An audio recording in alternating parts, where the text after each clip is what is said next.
Vital signs monitoring. Various animals and plants representing biota monitored by the Inventory and Monitoring Division.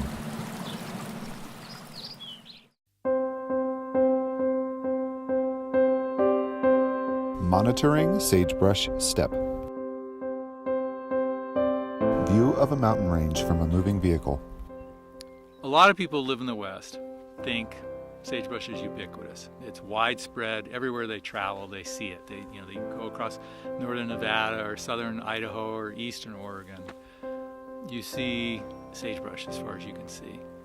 So at first glance, when you think of sagebrush, it seems like a really mundane plant. We have it everywhere. It's all over the western United States, and it doesn't seem that important or that valuable. But when you start looking at the habitat, the sagebrush habitat, it's more than just sagebrush. And it encompasses this complex system of interaction between the sagebrush, the grasses, the plants, the shrubs and trees. A lot of people don't know what they're missing, because what they don't get is that these are incredibly rich, productive systems, or they can be anyway. But unfortunately, there's very, very little of that left. We have impacted sagebrush to such an extent over the last century and a half through our settlement patterns, our development, our farming, our grazing, bringing in fire, bringing in species, novel species from other parts of the world like cheatgrass.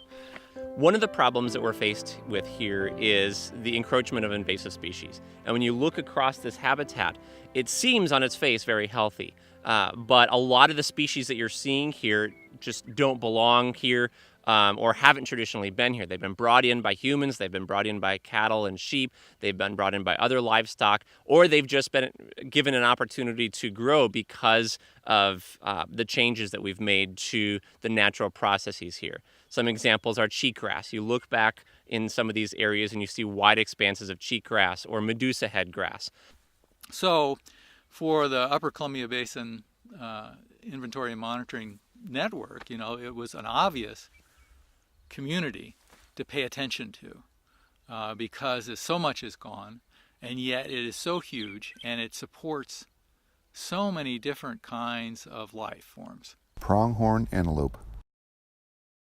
Well, we're monitoring in these sagebrush steppe ecosystems to get information on trends over time in the important species, both the native and the non-native species. And by comparing both native and non-native species in the community, we get insight into really the health of these systems. We try and get this monitoring information back into the hands of park managers as quickly as possible so that they are able to make informed decisions about where they should be restoring. Where are the areas of these lands, of these parks that are in really good shape, that have been able to sort of maintain the characteristic components, the species, the processes, and things like that we really want to try and preserve and protect over time.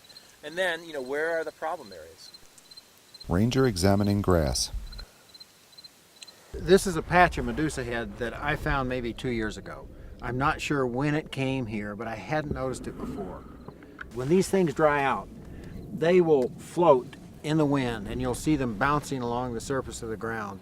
And the park is just over the hill. As it accumulates, you get this biomass that is just thick, that nothing seems to penetrate. So that you end up with a monoculture. I mean, in here, we still have a few forbs that are coming up.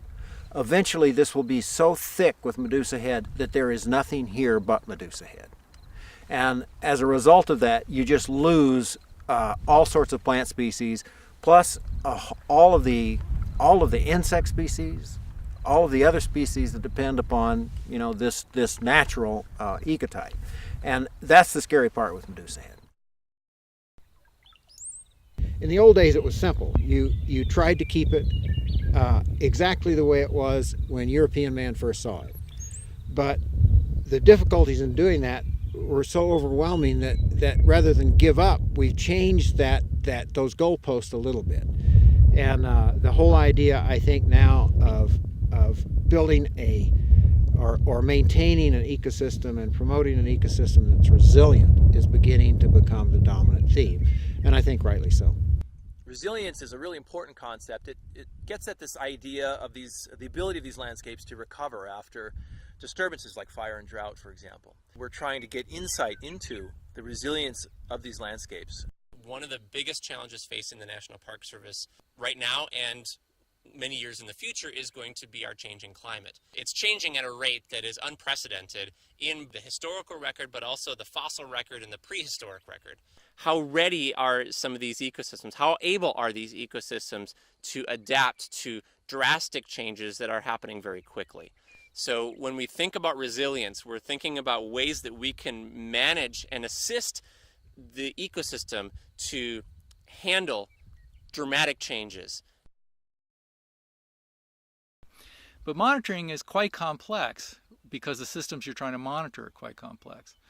And so when you think about this, it's an ecosystem. It's not just a single plant like this blue bunch wheatgrass or this sagebrush behind me. It's a variety of plants and soils and topographies and elevations. And so how do you look at that complexity and how do you monitor it effectively with a pretty straightforward thing? And that was a tough challenge.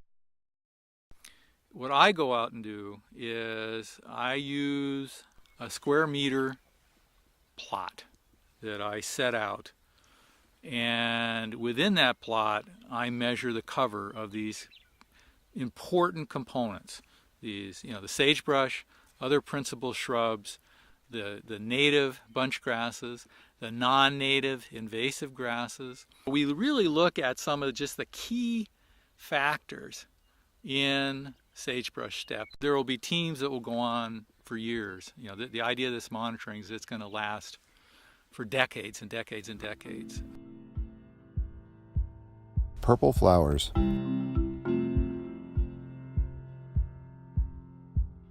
White flowers. The more we understand the resources that we're trying to protect through a program like the Inventory and Monitoring Network, it enables us to not only understand better why we have preserved these places, but will enable us to continue to protect and preserve them for future generations. Places like national parks, to me, it's just a travesty to lose them. I mean, we just have so few examples of it. If we can maintain these big native bunch grasses and the sagebrushes where they naturally occur, it takes a vision that goes out over decades or centuries, and it takes people to make it happen. Then there's the hope that we can actually maintain some of these characteristic aspects of this community. I'm really, really pleased that the Park Service has developed this inventory monitoring program, and I'm really pleased that they're investing people and money into doing this.